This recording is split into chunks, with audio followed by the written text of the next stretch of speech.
Join the discussion.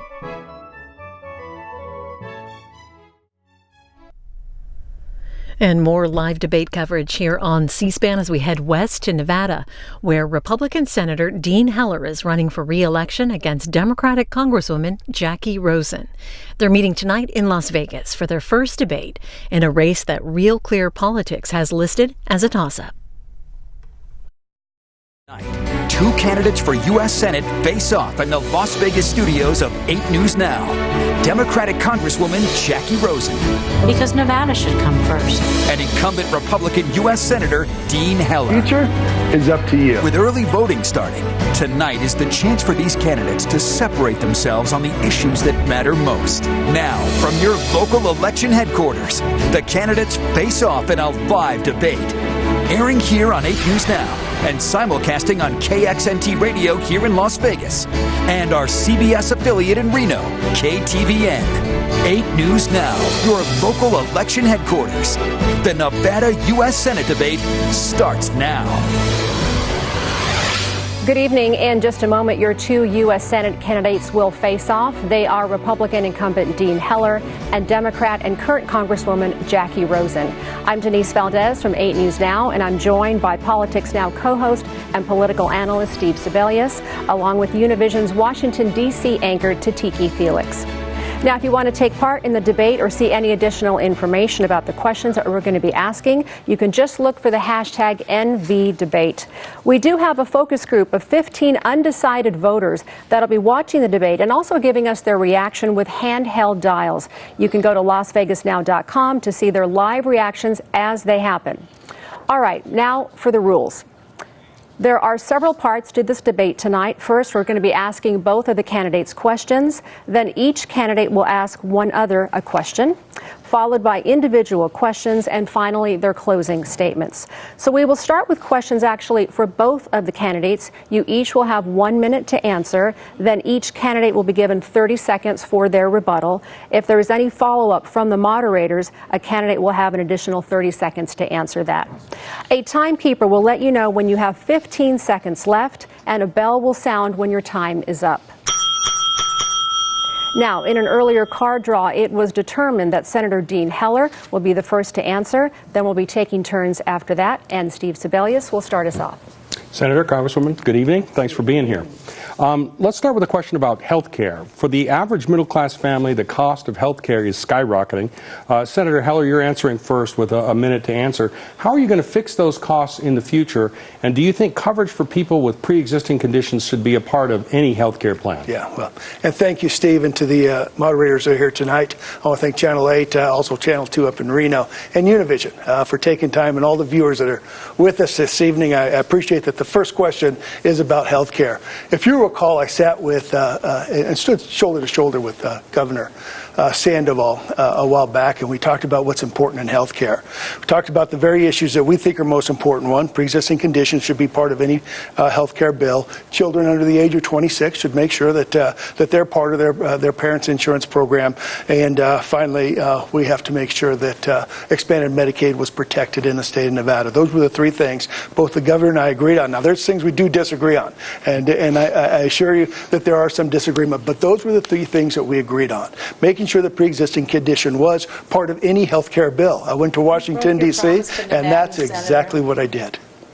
Congresswoman Rosen, now it's your turn. Same question. What are you going to do to control the rising costs of health care, and do you think pre-existing conditions should be covered in any health care plan? Well, I'm so happy you started out with that question, and thank you again for hosting tonight and for Senator for being here.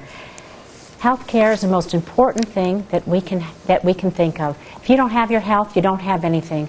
So the first thing that we can do is really stabilize those cost-sharing reductions. Because when I go around talking to Nevada families, they don't talk to me about politics. They do talk to me about their health, their rising cost of premiums, their prescription drug prices. I've introduced legislation that will cap prescription drug prices at $250 a person or $500 a family. We need to address a medical resident shortage. Growing up doctors here. We have a new medical school here at UNLV, so we need to increase those medical residencies. That's another thing we can do. And we need to be sure, number one, that we protect those pre-existing conditions that Senator Heller and his colleagues want to slash. My phone is ringing off the hook with parents and grandparents. People have chronic disease, serious illness, pre-existing conditions. They're not going to be able to get coverage. Senator Heller, you have 30 seconds to rebut. Well, first of all, what she's saying isn't true, but if you spend $50 million, and that's how much money she's raising out of California to put these ads on TV that just aren't true. I proposed two pieces of legislation, authored of myself. In fact, I wrote the bill, the repeal and the replacement bill for Republicans that specifically added pre-existing conditions to it, because that's how I feel about it. I have two children, two grandchildren with pre-existing conditions. For you to think for a minute is shameful. Congresswoman, 30 seconds to rebut. Senator Heller stood here in Las Vegas on a stage similar to this one with Governor Sandoval, and he promised to protect hundreds of thousands of Nevadans in their health care. And then he went back to Washington and he broke that promise. Watch the tape. He caved to Mitch McConnell and super PACs, and right after he did that, he received millions of dollars in ads to support his campaign. He's beholden to Mitch McConnell, his mega donors, and Donald Trump in Washington. He's not listening or worrying about Nevadans' health. Watch the tape. Thank you, Congresswoman. Tatiki? Now, you both have said that you are for a comprehensive immigration reform. However, nobody really knows exactly what that means. Now, this past summer, the Trump administration attempted to slow down the immigration by separating children from their parents. And in fact, right now, the outrage has resulted from hundreds of children still being separated from their parents, and they're right now housed by the government under this cloud of secrecy.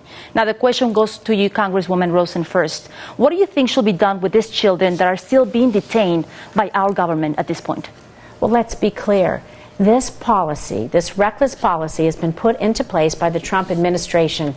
And Senator Heller, who's been a rubber stamp for Attorney General Jeff Sessions, and the President, stands behind these family separations. They're cruel. I did go to the border. I did go see these young children separated from their parents, anxious, afraid, in dusty tents, wondering what's going to happen to them. That's not how we should treat children. I don't want to do that. I've been part of a bipartisan act called the USA Act that actually provides border security and protects dreamers. We also need to fight for our TPS recipients, and we need to stop this reckless family separation at the border. The only way we do that is coming to the table and working on bipartisan immigration reform that does secure our borders with smart border security and does provide a pathway to citizenship for those who want it, and to protect our dreamers and TPS recipients right here in Nevada. Senator Heller, what do you think should be done with these children being detained at this point by our government as a result? Well, first of all, I'm the fifth most bipartisan member of the United States Senate. I have worked with Republicans and Democrats to make this happen. In fact, I was one of 14 Republicans that did support 5 years ago the bipartisan immigration reform package that was in front of the United States Senate. Had that bill passed, we wouldn't be here today having the very conversation that we are having. The House of Representatives wouldn't take it up.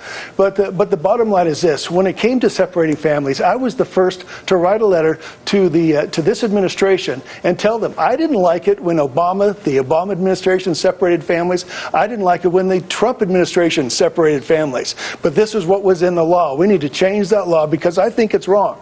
And I have been very, very clear. Now, my opponent went down to the border so that she could have a photo op done so that she could run a commercial and not do her job back in Washington, D.C. But I just think that it's pretty obvious that what she was down there to do was just to get this photo op, to get a commercial, ran the commercial the next week. Thank you, Senator. Congresswoman Rosen, you have 30 seconds for the rebuttal. You know, Senator Heller, just because he says something doesn't mean it's true. I went down there to check on the children. I saw teenage boys in dusty tents, separated from their families, not having any way to contact them, only 2 10-minute phone calls a week, no legal representation, frightened out of their minds. That's why I went to the border. I was doing my job, and I'm proud to be part of the bipartisan acts that are going to move this country forward. And I'm telling you, Senator Heller, when a bipartisan group of senators wanted to meet to talk about the Dreamers, he said he didn't have time. You have 30 seconds for I the have no rebuttal, idea what she's Senator talking Heller. about, but let's put it this way. We were back in Washington, D.C., trying to fix Agent Orange for our veterans, and she thought it was more important to get a photo op done at the border. I was a co-sponsor That of is that what bill. with It passed Nancy Pelosi. unanimously, 382 do you get a to chance 0. to talk, or do I get to finish my comments? She went down to get a photo op and threw the veterans off the bus. I think that's wrong. I think it's horrendous. That we should be taking care of our veterans here in this country instead of just having photo ops done at the border. Thank you both. Denise. All right, you both have brought up bipartisanship in this early part of the debate. Some people blame President Trump for the escalated frustration when it comes to politics. The country really seems to be becoming more divided, tribal, partisan. Now, both of you are touting yourselves as bipartisan. In fact, here are two examples from your recent campaign ads. He crossed party lines to pass the Violence Against Women Act. He's the fifth most bipartisan member of the Senate. Jacky works with both parties. In her first term, Jacky Rosen joined the Bipartisan Problem Solvers Caucus, wrote bipartisan legislation President Trump signed to improve veterans' health care. So, Senator Heller, you'll be answering first. Will you make working across the aisle a real priority and name one specific thing that you could do to de-escalate this partisan standoff? Well, there's a lot of things we can do, and everybody's at fault, but I am the fifth. As the governor said in that picture, I'm the fifth most bipartisan member of the United States Senate. It doesn't matter to me whether it's a Republican or Democrat. I'll get together, I'll work with them, and we'll solve problems, whether it's health care problems, immigration problems, veterans problems. We have worked together, both sides, to try to get this solved. I think everybody should be treated with respect. And I don't, regardless of what party you're in, what your gender may be, what your social class, it doesn't matter. It simply doesn't matter. The key is for people in the United States Senate to treat each other with respect, and I'll continue to do that. I do believe that there's a lot of problems, a lot of burden to share. You saw the Kavanaugh hearings. You saw how bad that got. I think that both sides have something to blame with this, but I also think the media has something to blame with in this also. We see how they treat Trump supporters. We see how they treat Kanye West when he goes into the White House. I mean, all of this leads to some real grinding and headbutting in Congress. Okay, Congresswoman Rosen, will you be making a commitment to work across the aisle? And also name one specific thing, and I'll get back to you with that, Senator, but something specific you could do to de-escalate the partisan standoff. Well, I can tell you that I'm proud to be actually the fifth most bipartisan freshman in the House. I'm proud to have received one of 13 Democrats out of both houses to receive the 2018 U.S. Chamber of Commerce Spirit of Enterprise Award because of my bipartisan work. And I'm original member, a founder of what we call the Problem Solvers Caucus in the House. It's a group of about 50 of us so far, equal amounts of Democrats and Republicans, who come to the table and try to find smart solutions to the everyday problems that we have, things that we all get along on. So what I want to do is continue to work in my Problem Solvers way with our Problem Solvers Caucus, take that to the Senate and try to find those smart solutions. What we've done, I've worked across the aisle on many bills. I've actually passed helped to pass 50 pieces of legislation through the House, some of which have been signed by the President, like the Forever GI Bill, that allows our veterans to use their benefits throughout their life. I've been proud to be on other bills like the SHIELD Act that pay our men and women in uniform. Sorry, we got the Senator Heller, your 30 seconds for your rebuttal. First of all, let's make sure that you understand my opponent has voted with Nancy Pelosi 90% of the time. So this bipartisanship that she talks about, problem solving, we can move on to exactly what I'm doing in the United States Senate. And I am working with Republicans and Democrats. I'm looking for solutions. Every day looking for solutions. I have Democrats coming into my office, sitting down with me, and saying, okay, how do we solve this particular problem? Throwing ideas to me, and I'll let them know if it's good or bad, and they know if I'm with them, that it's a bipartisan solution. So I'll continue to do that in the United States Senate, and that's why I'm the fifth most bipartisan member of the United States Senate. Congressman Rosen, your final 30 seconds here. You know, if Senator Heller was so bipartisan, he wouldn't receive a D from the Iraq and Afghanistan war veterans. He wouldn't receive an F from the National Association of Educators. He wouldn't receive an F from the NAACP, and he sure wouldn't receive a 0 from League of Conservation Voters. He's rubber-stamped every one of Trump's nomination without even giving it a second thought. Nevadans want an independent voice. They want someone who's going to listen to them, take their stories, fight for them, and stand up when it's right, and get along when they can. That's what I've been doing since I've been in the House. I'm going to do that in the Senate. Steve. As you both know, earmarks are direct appropriations for projects within a congressman's or a senator's home state or district that are added to spending bills. Congress banned earmarks in February of 2011 under the theory that they cause spending to increase. Now, we're going to do something a little bit different with this question. We're going to ask you to raise your hand, and we'll give you a chance to explain afterwards. Raise your hand if you are in favor of keeping the ban on earmarks in place. Okay, you both raised your hand. You both want to keep that ban on earmarks in place. Now, political figures across the aisle, from former Senator Harry Reid all the way to President Trump, say that perhaps getting rid of the ban on earmarks might cause more cooperation as members work together. And it's also very useful in getting projects like I-11 or funding for higher education. So, Congresswoman Rosen, tell us why you want to keep that earmark ban in place, notwithstanding the potential benefits. Well, what I want to tell you, I'm really glad you asked me that question, because I happen to be on a bipartisan bill with Walter Jones, and it's called the Pulled Pork Act. So we don't, yeah, it's a pretty good name for the bill, isn't it? We want to be sure we stop earmarks, because what happens is if someone becomes a favorite or someone becomes not so favorite, then you don't get anything for your district or your state.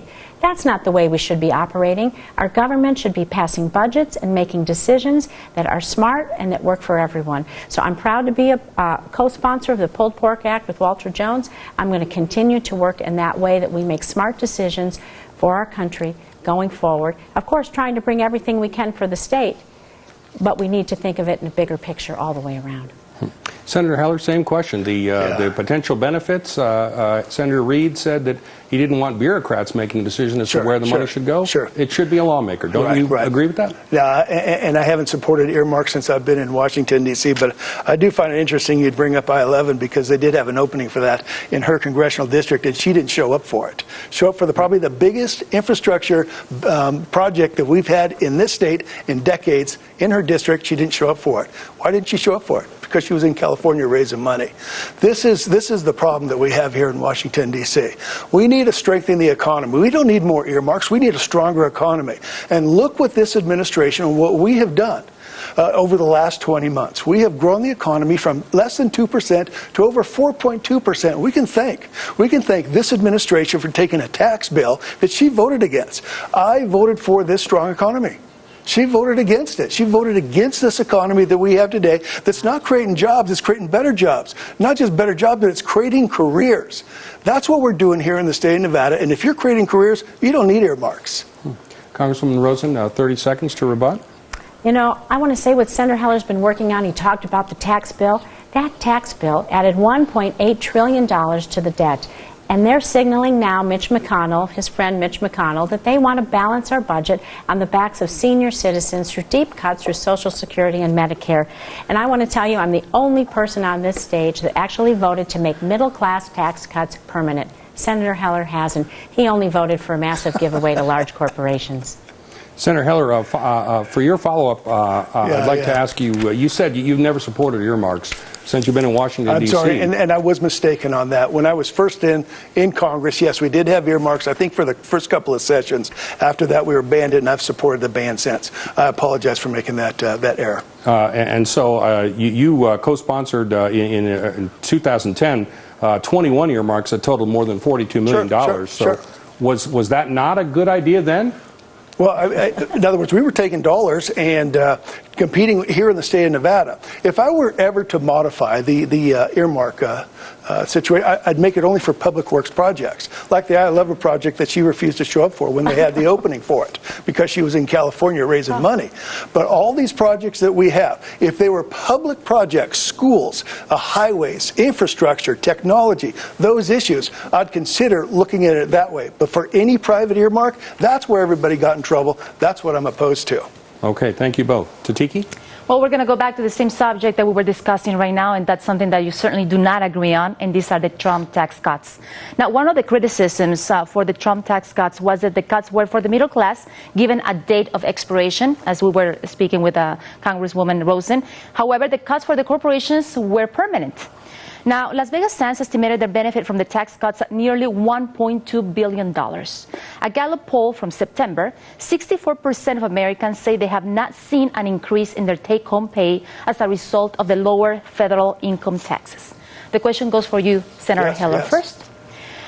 Would you make the middle class tax cuts permanent, and what would you do to fix that plan? Of course I would. Of course I would. In fact, I wrote the original plan, the Tax Cuts and Jobs Act.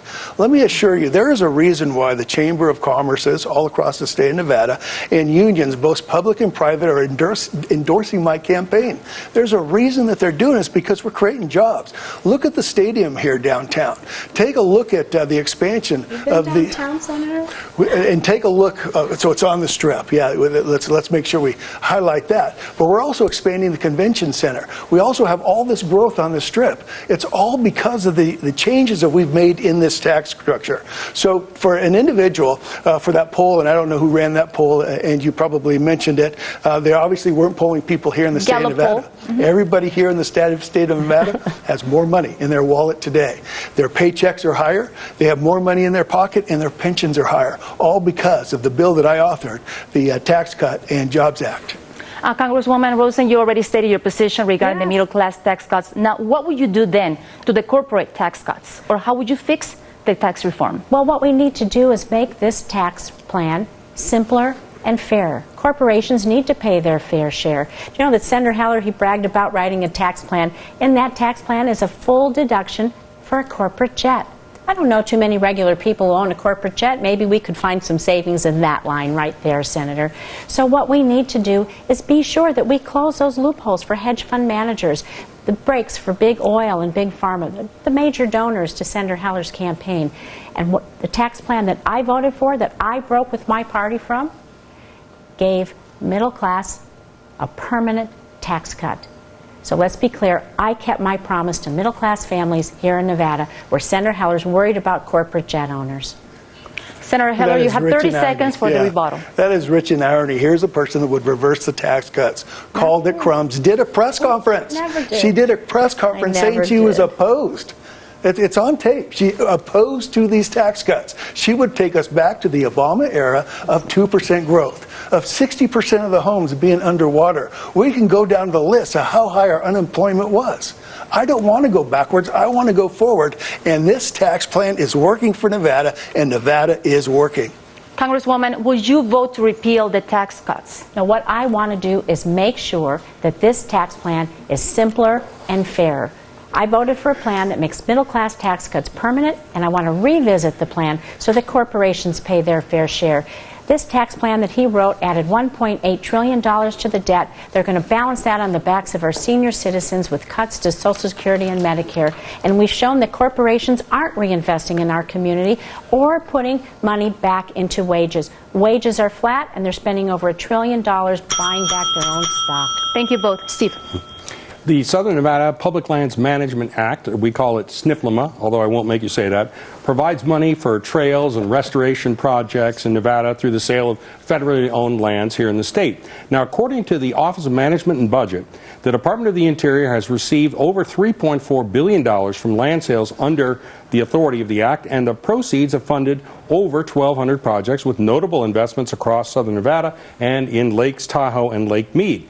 But President Trump has advanced a proposal that would have taken $230 million from that account. So, Congresswoman Rosen, you're first on this question with a minute to answer. How will you keep the president from taking money out of that account? I want to know.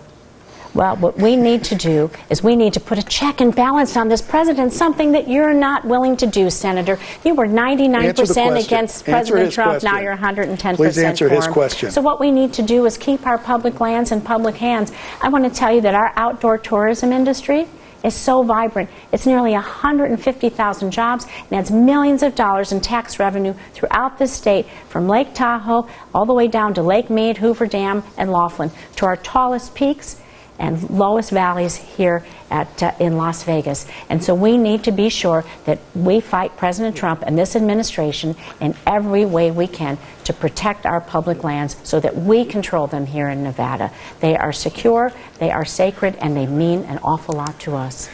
Senator Heller, same question for you. How will you prevent President Trump from taking money out of that First of all, I account? still want her to answer the question because we're talking about SNPLA and SNPLA funds and the lands deals that we have here in the state. I'm working on 4 right now. 4 lands deals for Washoe, for Clark, for Douglas, and for Lovelock, Pershing County. I want to know how many you're working on, because what we're trying to do is expand the footprints of these cities so that we can expand housing and make it easier for us to lower the cost of housing here in the state of Nevada. I think this is critical. And yes, he did want to take that dollar away. Guess who stopped it? Guess who stopped him from taking those dollars away from the state of Nevada so that we can use it in Lake Mead, so we can use those dollars at Lake Tahoe and help keep them greener, the water bluer, the sky bluer, so on and so forth. That's the purpose of these SNPLA funds, is to make sure that we can take these federal lands. We know the federal government owns 87% of the land. I want to know which lands bill you're working on. Tell us which lands bill, because that's Steve's question. Well, actually, my question was, how are you going to, you said we should fight President Trump, and this is 30 seconds for your rebuttal. How would you do that? How would you keep him from taking the money out of that fund? Well, if we have a Democratic Senate, hopefully we're going to be able to stand up to him, and if we have a Democratic House, because what happens in Nevada is really important, and we shouldn't let Nevada money go into President Trump's hands where he can spend it wherever he wants. I want to tell you that we need to protect our lands right here. We do have public lands. We're working with the wilderness programs, the checkerboard lands up in northern Nevada, and SNPLA is very important. We need to take care of our public lands here in southern Nevada. Thank you, Congressman. Senator Heller, in your rebuttal, can you tell us how you stopped the president? Absolutely. I go and talk to him. Something that she can't do. I go and talk to this president and got that money back. It's the same way that I'm able to stop Yucca Mountain. Yucca Mountain was stopped twice in the United States Senate because of me. Do you know it was her committee that the money was put into? She didn't offer a single amendment. You voted for that last year, Senator. She didn't offer a single amendment. She didn't offer a single amendment in her committee to take that money away. And I had to stop it in the United States Senate. If my opponent is elected to the United States Senate, we will have Yucca Mountain by the end of the year. All right, thank you both. Denise. Just as a reminder, you each do get a full minute and your 30-second rebuttal. So for our next question tonight, veterans have certainly become a major topic during this election. Can each of you name the most important bill for veterans that still needs to pass in the next session of the Congress? And also talk about how you would make sure that it does pass. Senator Heller, you can answer this one first. Yeah, first of all, I sit on the committee. I sit on the Veterans Committee. I passed over 40 pieces of legislation for veterans here in the state of Nevada. When I got to the United States Senate, we had the worst regional office in the country here in the state of Nevada. It took 3, 4, 5 years if you were transitioning from full-time military to become a veteran. I sat down with Bob Casey, a Democrat from Pennsylvania. He had the second worst in the country. And together we looked at the red tape that was making it so difficult. I even had to fire the director of the regional office here in Nevada in order to improve things. You know what the results are? It takes less now than 120 days to get that paperwork through this regional office. And you know what it means? You know what it means? 500,000 veterans today have health care and benefits that they otherwise would not have had. That is a true success story for our veterans here in Nevada. Congressman Rosen, your turn. Name the most important veteran bill that still needs to pass, and how would you make sure it does get passed?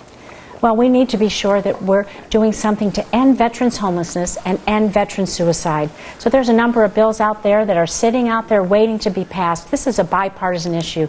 I sit on the Military Personnel Committee of Armed Services.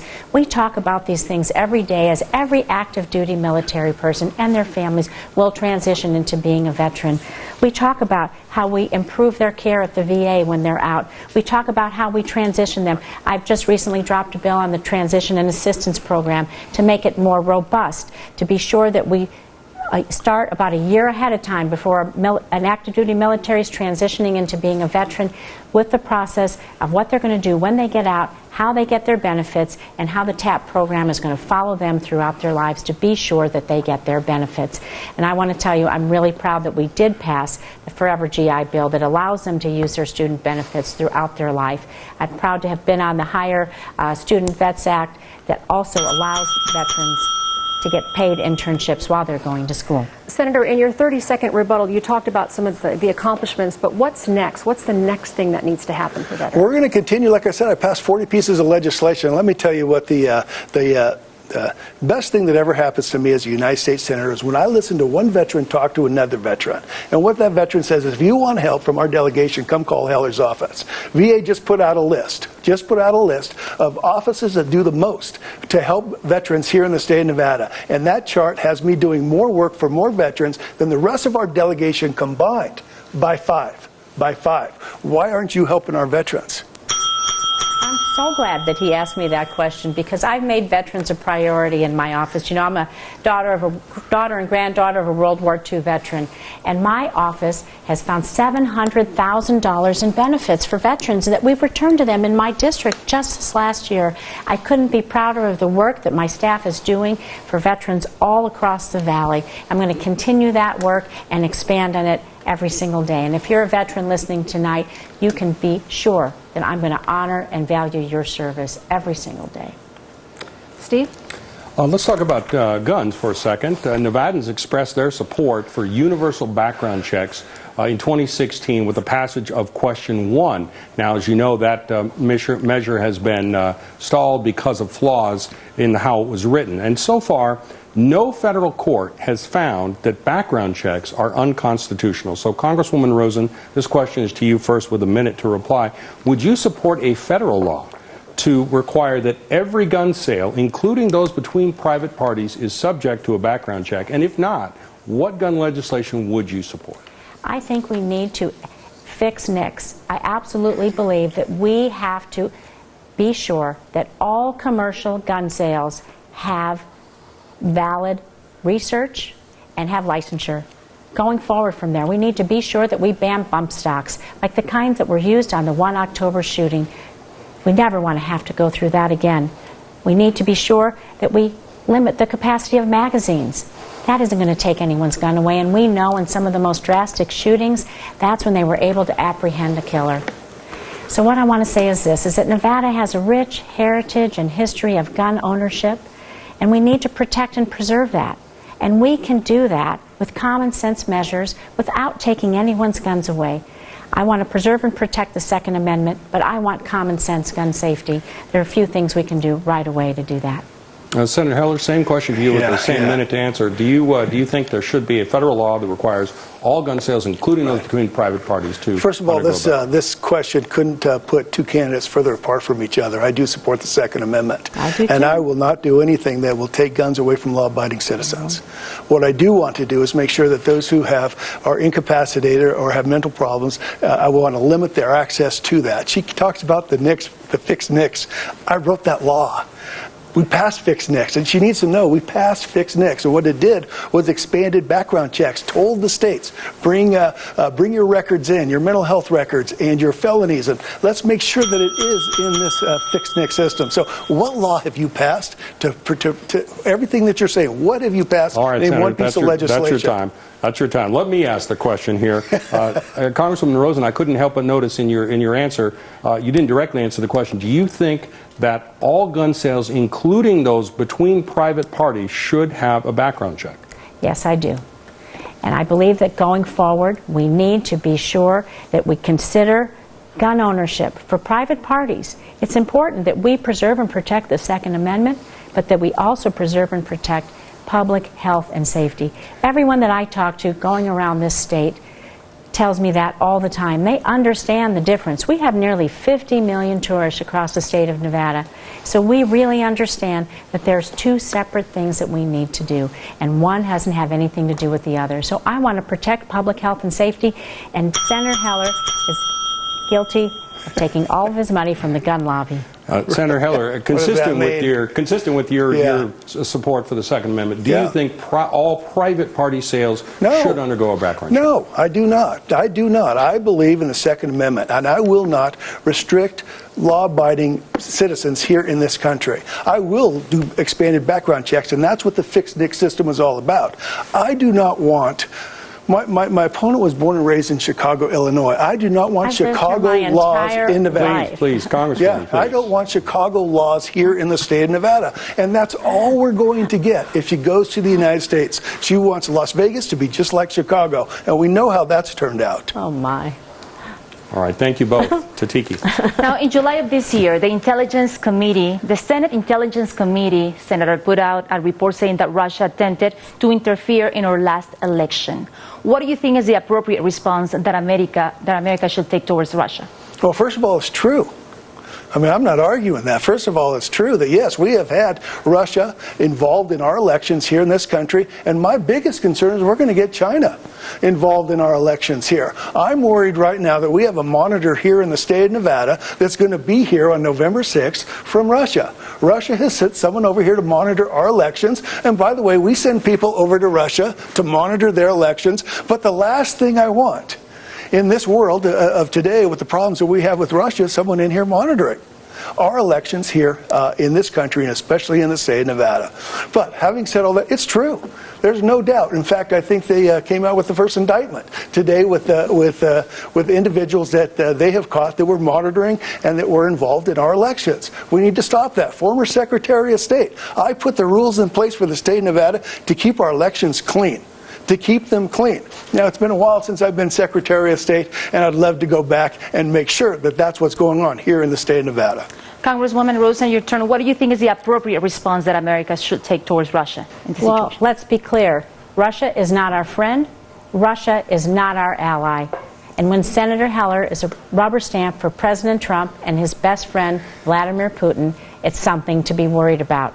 We need to be sure that our elections, that they're free, they're fair, they're open, that there's no voter suppression. Senator Heller and I do agree on that. We do agree that Russians are here, that they're meddling in our elections, possibly China and possibly others. So we need to be sure that we check our machines. We've put forward hundreds of millions of dollars to start validating all of our machines across the country, making sure that we have the proper election security so that whenever you vote, whoever you vote for, your vote counts and your vote matters and your vote isn't manipulated by some foreign country.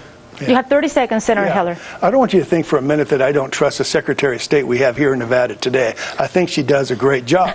But I do want to point out that when I was Secretary of State, I put the voting system in the state of Nevada. Not only did I put the voting machines in there, and they were electronic, but it was the first state that had a paper record that was attached to it. So you had two separate counts, and if you needed a recount, you could always go to the paper record. That's what the state of Nevada needs, is to make sure that we have a redundant system and a paper system and a paper trail so that we don't have the problems with our elections that we're seeing around the country. Thank you, Senator. Congresswoman, 30 seconds. Yes, I do agree with Senator Heller on this. Every single system across the state of Nevada and across this country needs to be safe and secure. And we'll talk about Secretary of State for a minute, because we do need to be sure that our Secretary of State and the Secretaries of States across this country don't engage in voter suppression, that they don't go to our tribal lands and try to limit voting in certain areas of our tribal lands, on our low-income neighborhoods. We need to be sure that our vote is free and open and not suppressed. Thank you both. Denise. Senator Heller, you voted to confirm Supreme Court Justice Brett Kavanaugh. I did. Congresswoman Rosen, you vocally opposed that confirmation. Given the controversy surrounding those hearings, what kind of changes would you recommend in the way we vet and the way we confirm a nominee moving forward? And Congresswoman, you can answer this one first. Thank you. You know, Senator Heller refused to meet with Merrick Garland when President Obama nominated him. He stopped that for an entire year. But then he met with Judge Kavanaugh right away and said he had absolutely no reservations, even when there were allegations of sexual misconduct. He said, we'll be off to the races. This is just a hiccup. He even went so far to make a bet. He bet $100 that Judge Kavanaugh would be confirmed quickly without any interference. So what we need to do is, in the Senate, I won't just approve a justice because they're nominated by a Democratic president, or disapprove of one because they're nominated by a Republican president. The Senate's job is to do advice and consent, to actually look at the research, examine someone's judicial temperament and their record, and be sure that they're fit during this job interview to do the job that we're asking them to do, a lifetime appointment to the highest court in the land. Senator Heller, what kind of changes would you recommend in the way we vet and confirm a future nominee? Well, there's been no more vetted candidate than Judge Kavanaugh was. I'm a husband, I'm a father, and I'm a grandfather, and had anything happened to Dr. Ford happen to any of my children, I would have asked them to do the exact same thing Dr. Ford did. Kavanaugh, I support Kavanaugh. I support Kavanaugh to this day, and I think he's going to be a tremendous Supreme Court justice. He had 7 background checks, 6 leading up to the second highest court, and then, of course, he had 5 up to the highest court. 1 when he was nominated, but also the 7th when Dr. Ford came out. I went in that room and read every single one of those witnesses and all that evidence to see if the rule of law was going to be upheld. You can be for #MeToo. You can be for the Me Too movement, and you can be for the rule of law at the same time. And that's exactly what happened in this case. And that's why Justice Kavanaugh is on the Supreme Court today. So, Congresswoman, in your 30-second rebuttal, are you comfortable with the current vetting process? No, I'm not. What I really want to have is free and open vetting. The Republican Senate had thousands and thousands of pages of documents, and they didn't really ask the proper questions. They didn't let the investigation go forward because they knew that if they did, people might have more concerns, and they just wanted what they wanted. Senator Heller didn't show any empathy when he called Dr. Ford's testimony a hiccup, her allegations a hiccup. And this isn't a partisan issue.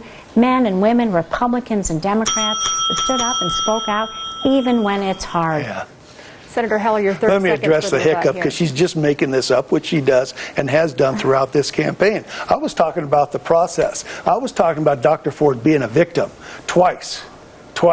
Once, obviously, when she was in high school, but second, through this process and the way she was treated by the Democratic Party. What Feinstein did to her was atrocious, and I was talking about the process. Maybe I was being a little bit too nice calling it a hiccup, but she was victimized twice by the Democratic Party throughout this process. Thank you both. Steve? Last week, the United Nations released a report warning of significant worsening of droughts, floods, extreme heat, and poverty for millions of people due to climate change. Now, according to the report, a half-degree difference in temperature could prevent coral reefs from being destroyed, reduce hurricane strength, and ease pressure on the warming Arctic. So, Senator Heller, you're first on this one. Yeah. You've said the impact of human activity on climate change is up for debate, but since every little bit helps, what policies would you support to minimize man-made climate First of all, I change? say I'm not a denier of global warming. I'm not a denier of that. The science is, we're continuing to look at the science to see how much man has been involved in this. But the bill that she wants to repeal, the jobs cut, the tax cut and the Jobs Act, she wants to repeal it. She did a press conference telling everybody she wants to repeal it, but she can deny it now. Put in place investment tax credits for the solar industry, for the wind energy. In fact, I'm the author of both of those provisions. I'm the author of the provision for investment tax credits for geothermal, so that they have the same benefits that the other alternative energy sector has. I believe we can go to alternative energy. I think we can get away from gas and oil. And the legislation that I have put in place, the bill that she wants to repeal would help clean up this economy and get us into a more sustainable energy power here in the state of Nevada and across this country. Nevada can lead. Nevada can lead if she doesn't repeal that bill. Congresswoman Rosen, now, what policies do you think the United States should implement to protect the planet? Well, I can tell you that since I've been in the House of Representatives from day one, they've been rolling back regulations that protect our energy and protect our environment. Just this last week, I saw a picture of Lake Mead. I moved here permanently in 1980. My family moved here in 1976. But in the early 80s, Lake Mead was flowing over Hoover Dam, over the top. Today, you see it all the way to the bottom. So climate change is real, and here at the Desert Research Institute, they're working on cutting-edge technology in solar, wind, water, and geothermal. I sit on space science and technology on the energy subcommittees, and we have to continue to fund research and fund investment in this area so we can keep our clean water and our clean air a sustainable future for our children and our grandchildren going forward. All right, thank you. Senator Heller, 30 seconds to rebut. Yeah, I just want to remind her on day one she voted for Pelosi to be Speaker of the United States Congress, and I want to remind her what she said 2 years ago. What she said 2 years ago, the first thing she'd do when she stepped onto the floor of the House of Representatives is that she would introduce a piece of legislation to raise the minimum wage to $15. She didn't do it. She also said that she would make college more affordable, and she'd author that legislation. She didn't do it. So don't talk about stepping on the floor of the House of Representatives and making promises like you promised you wouldn't shut down the government. Said she wouldn't shut down the government, and the first year she did that. Congresswoman Rosen, you have 30 seconds to rebut. Well, I would rebut that because the tax plan that Senator Heller wrote gives giant tax breaks to big oil and to energy companies. Just look who his investors are. Look who his donors are. It's all large corporations, Wall Street, and big hedge funds. So we need to do something to take away the to put the responsibility back in the hands of Nevadans, back in the hands of responsible people, to be sure we have clean air, clean water, a sustainable future, and not have a senator who's in the pocket of big oil. All right, thank you both. Denise? We've already done a little bit of this, but in this next part of the debate, you're going to ask each other a question directly. You will have 1 minute to respond to that question. Then the person who asked the question will have 30 seconds for their rebuttal. So, Senator Heller, this is your opportunity tonight to ask the Congresswoman a question directly. Okay. 90% of her money has come from out of state. She's raised tens of millions of dollars. And here's my question.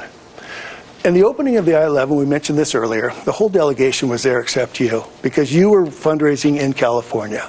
We went to the Veterans Home, they had a celebration, our whole delegation was there except you, because you were in California raising money. Then the Asian Chamber of Commerce, you said you were going to go to the Asian Chamber of Commerce, you didn't go. The rest of the delegation did, because you were raising money in California. Then we had the moving wall, the Vietnam Veterans moving wall. The whole delegation was there, except her, because she was raising money in California. Was it worth it? What I want to tell you is this, that some of my friends' parents lived at the Boulder City Veterans Home. My parents Why weren't you there? Why weren't you there? My parents are buried in the Boulder City Cemetery. And I want to tell you that I have been busy going all around this state doing my job. California. And I am proud of the job that I've been doing in Nevada, because as I go around from Winnemucca, you know, I was at a senior center up there, and community center, I talked to a woman, a young mother. Her husband died of opioids. I met a 93-year-old woman. She was a Marine in World War II in Dayton. I was busy working up there. She told me she was proud to be in the Marines, and she's voted in every single election. She's 90-some years old, and she's going to vote for me. I've been to Laughlin and Boulder City and coffee shops in Lovelock. I've been all around the state doing my job, and I have a grassroots campaign, and I am proud of it.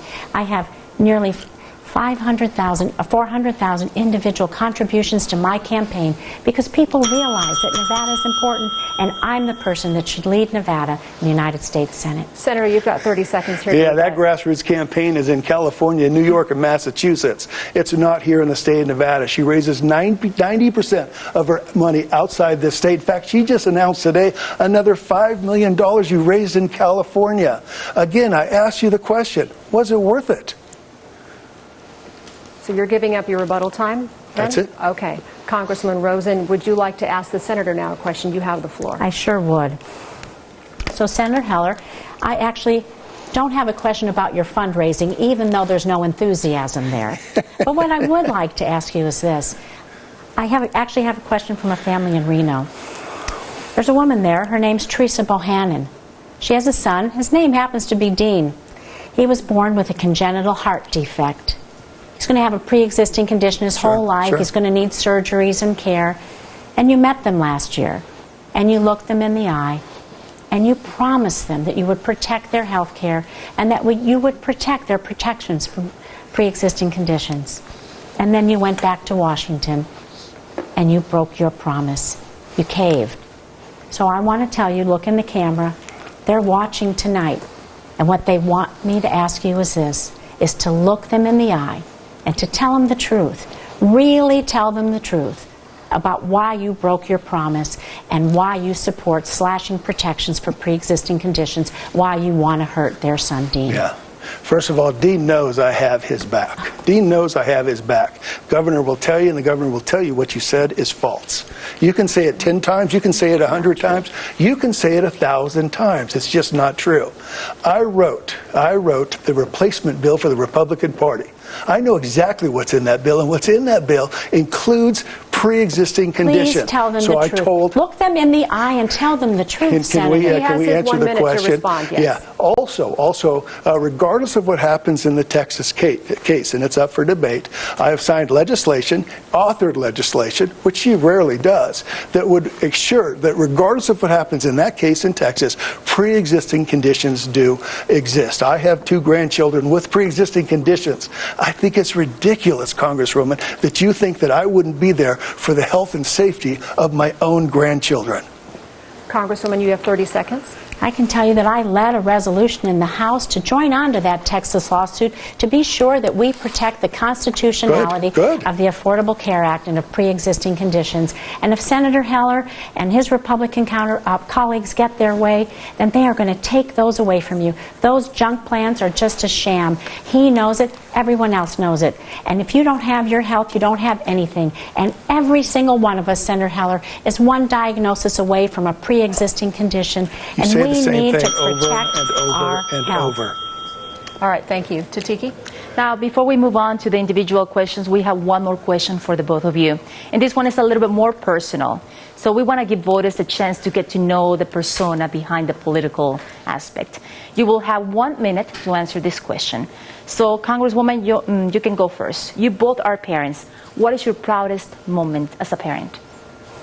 My proudest moment as a parent, actually, there's so many. My daughter's 22. She just graduated college. I think of all the different things she's done throughout her life.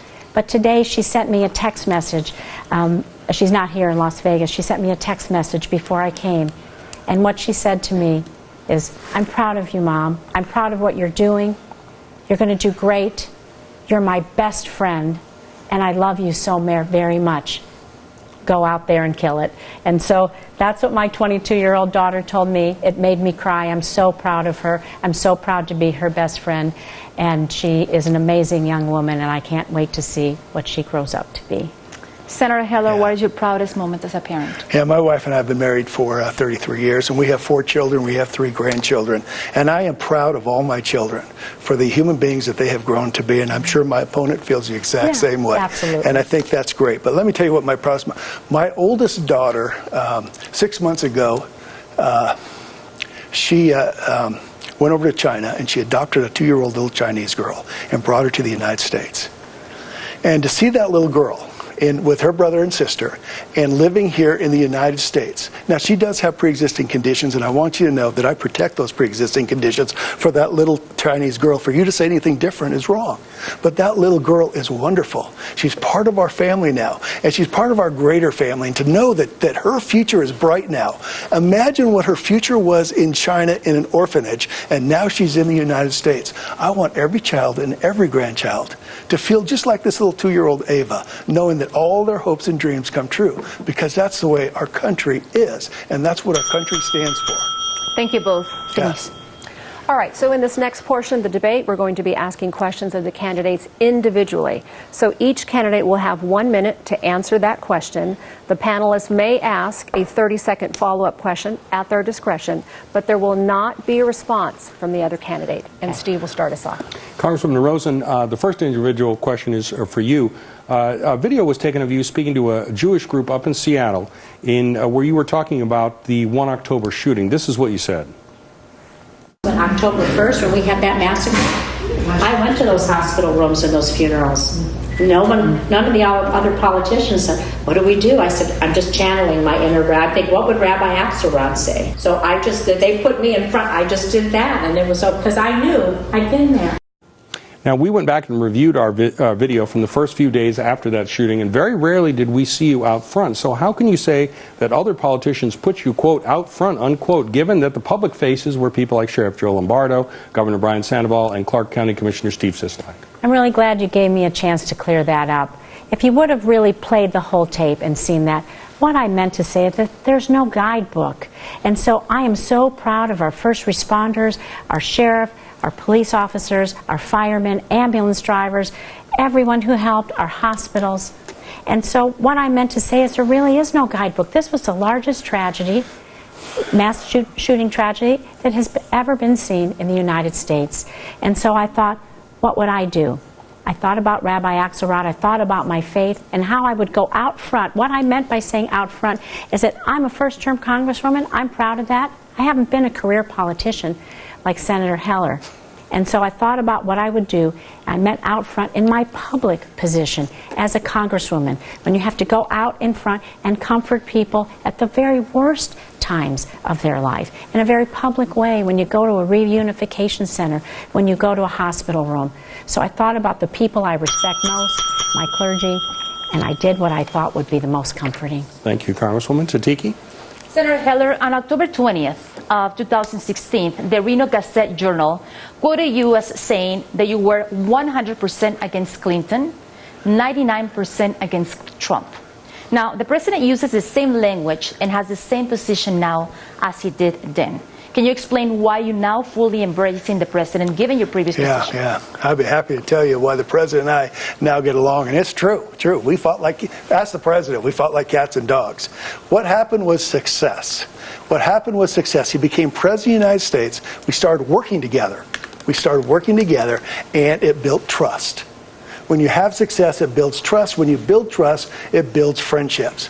We have President Trump coming to Elko tomorrow, and he's going to spend some time out there, and I'm going to spend some time with him, because we have developed this friendship based on trust. Yeah, we had our differences, and we'll continue to have our differences. I'll be the first to tell you I don't agree with everything he says, but I do agree with most of what he does. He has been incredible in this economy. He's done a great job. He's been great with our veterans. He's been great with our military. He is doing a bang-up job on trade. This is what's leading this country forward. This guy is moving this country forward. If my opponent had it her way, she'd go back to Obama and take this country backwards. Thank you, Senator. Denise.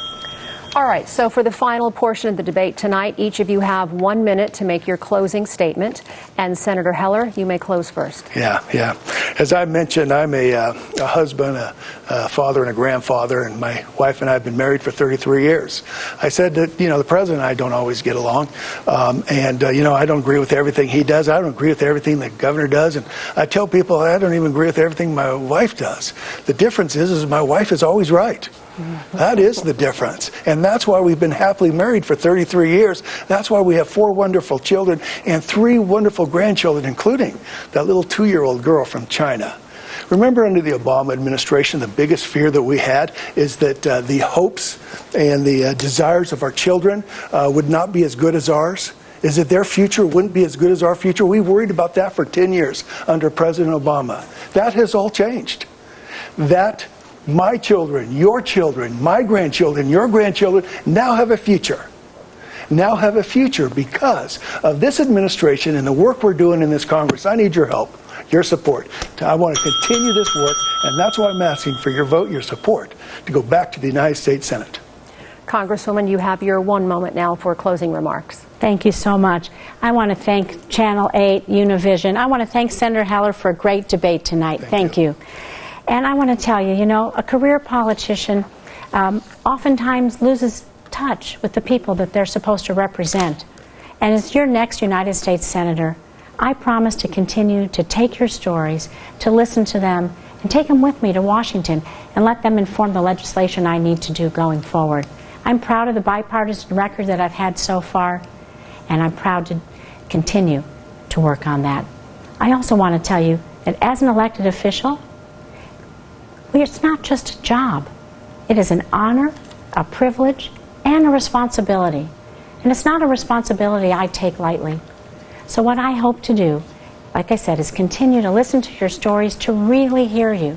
I promise to fight for Nevada, put you first each and every day. And I promise to make you proud. I hope that I've earned your vote tonight, and I thank you for watching with all of us. Oh, we want to thank you, Senator. Thank you. Congresswoman, thank you for your time tonight, Thank for you. being in the only Nevada Senate debate. We appreciate it. Now, don't forget, the early voting begins statewide on October 20th, and the general election is November 6th. Now, throughout the debate, we put a lot of information about some of the issues we talked about tonight on social media. Again, as a reminder, that hashtag is NVDebate. Right here on 8 News Now, we do have a 1-hour post-debate special with reactions from political experts and viewers. And we're also going to be talking with a group of 15 undecided voters who have been gauging their responses in real time. We'll check in with them as well during our post-special debate. Thank you for joining us. Good night.